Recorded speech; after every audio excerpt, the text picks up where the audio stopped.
Hello students, today we will learn about the fourth chapter of class 6 and the chapter is early cities in the Indian subcontinent. आज हम discuss करेंगे कि Harappan civilisation में लोग किस तरह का फूड यूज़ करते थे और किस तरह से उनको ग्रो करते थे और कौन कौन से एनिमल्स को यूज़ करते थे कल्टीवेशन वगैरह के लिए। फूड में देखते हैं this civilisation was an agrarian community. ये जो सिविलाइजेशन थी वो कृषि समुदाय से जुड़ी हुई थी।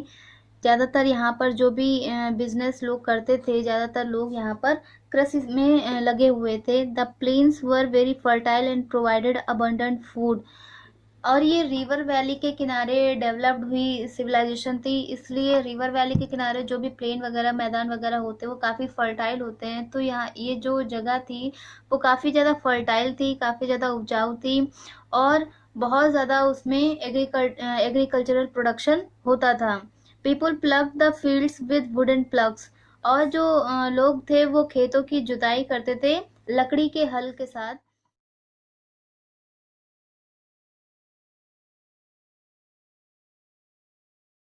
Plug furrows have been found at Kalibangan.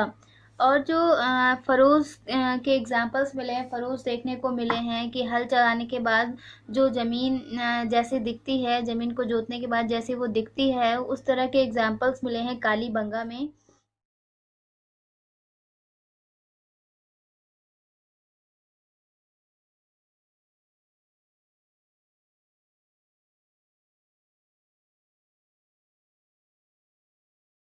Also, an extensive network of canals have been found which was used for irrigation the fields in the drier months।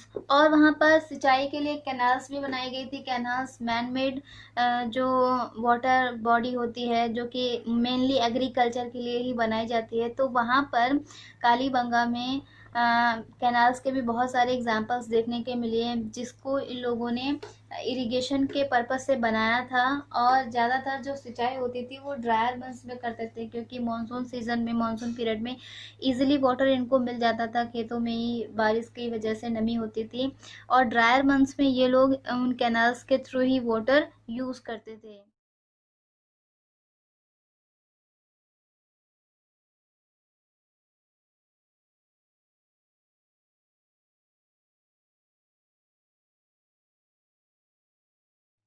The main crops grown were wheat, barley and rice. और जो main crops थी उस समय की वो थी wheat, barley and rice, गेहूं, जौ और चावल। Peas and sesame provided oil for cooking. और कुकिंग के लिए जो ये ऑयल यूज़ करते थे वो मटर और तिल के तेल को यूज़ करते थे। Mustard and cotton were also cultivated. और किन की खेती करते थे? मस्टर्ड की, तिल की, सरसों की, और मस्टर्ड यानी सरसों की और कॉटन की भी खेती करते थे। There were granaries in every city which indicates enough food grains were produced and stored. वहाँ पर ग्रेनरीज यानी कि जो अनाज भंडार अनाज भंडारण कक्ष थे वो भी मिले। तो ग्रेनरीज होने से ये एक आइडिया लगाया गया कि बहुत ज़्यादा ग्रेनरीज मिली, तो इससे ये आइडिया लगाया गया कि जो हड़प्पन्स थे उनके पास काफ़ी पर्याप्त मात्रा में अनाज होता था, जिसकी वजह से ये ग्रेनरीज इन्होंने बना रखी थी, अनाज भंडारण कक्ष इन्होंने बना रखे थे।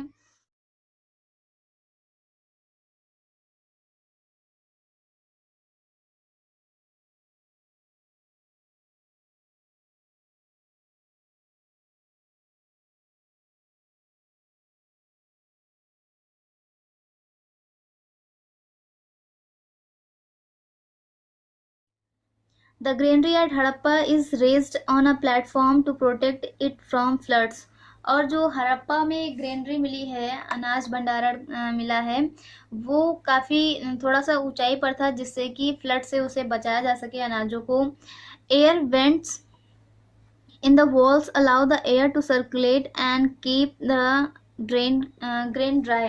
और जो दीवारें थी अनाज भंडारण कक्ष की यानी कि ग्रेनरीज की जो दीवारें थी उनमें क्या कहते हैं, वेंटिलेशन के लिए कई कई जगहों पर होल बनाए गए थे जिससे कि क्या होती थी, वो अनाज को सड़ने से बचाती थी।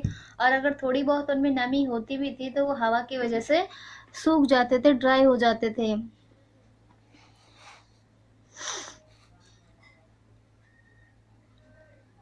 Granaries have been found near rivers, which suggest that food grains were sent to distant places using river transport. ये जो ग्रेनरीज होती थी वो ज़्यादातर रिवर एरियाज के पास मिलती थी, नदियों के किनारे मिलती थी। तो इससे ये एग्जांपल, ये आइडिया लगाया गया कि ये अनाजों का व्यापार भी करते थे दूर दूर के एरियाज के साथ, जिसकी वजह से इन्होंने ग्रेनरीज को रिवर एरियाज से बहुत ज़्यादा दूरी पर ना बनाकर कुछ ही दूरी पर बनाया, जिससे कि इनको इंपोर्ट और एक्सपोर्ट करने के लिए आसानी हो, ये इजीली वाटर चैनल्स के थ्रू ये व्यापार कर सकें। Animals like cows, buffalo, sheep, goats, pigs, horses and even fowls were domesticated. ये कौन कौन से जानवर पालते थे? गाय, भैंस, भेड़, बकरी और सुअर, घोड़े, और यहाँ तक कि ये पक्षियों को भी पालते थे। Collecting fruits, fishing and hunting were also done. और क्या क्या काम करते थे ये?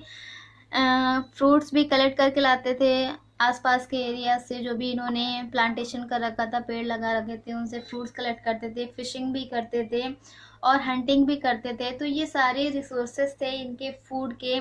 ये खेती करते थे, कल्टीवेशन करते थे। मेनली इनकी जो क्रॉप्स थी वो वीट थी, बार्ली थी, राइस थी, पी और सेसमी भी ये यूज़ करते थे। ऑयल इनका यूज़ करते थे कुकिंग के लिए। मस्टर्ड, सरसों और कॉटन की भी खेती करते थे। और ग्रेनरीज थी, हड़प्पा में मिली थी, उसका एग्जाम्पल हड़प्पा में मिला था। तो जिससे ये पता चला कि ये लोग इतना ज़्यादा प्रॉपर क्वांटिटी में प्रोडक्शन कर पा रहे थे कि ये अच्छे खासे रिच थे, और ये अपने लिए तो प्रोड्यूस करते ही करते थे, साथ ही साथ ये व्यापार करने के लिए, ट्रेड करने के लिए भी उन अनाजों को उपयोग करते थे। और रिवर एरियाज के पास मिलने का ये आइडिया लगाया गया कि ये उनका व्यापार करते थे, तो ये बहुत ज़्यादा मात्रा में अनाज उगा रहे थे। और कौन कौन से एनिमल्स इन्होंने पाले थे? Cows, buffalo, sheep, goats, pigs, horses और फॉल्स। तो इस तरह से ये अपना जो एनिमल प्रोडक्ट होते थे उनको भी यूज़ करते थे, और जो कह सकते हैं कि ये हंटिंग वगैरह भी करके अपना घर चलाते थे। अपना फूड इनका इस तरह से चल रहा था, फूड का सिस्टम, कि ये सारी चीज़ें खेती करके भी और हंटिंग करके भी, फ्रूट कलेक्ट करके भी, ये सारी चीज़ें इस तरह से यूज़ कर रहे थे। Okay, thank you.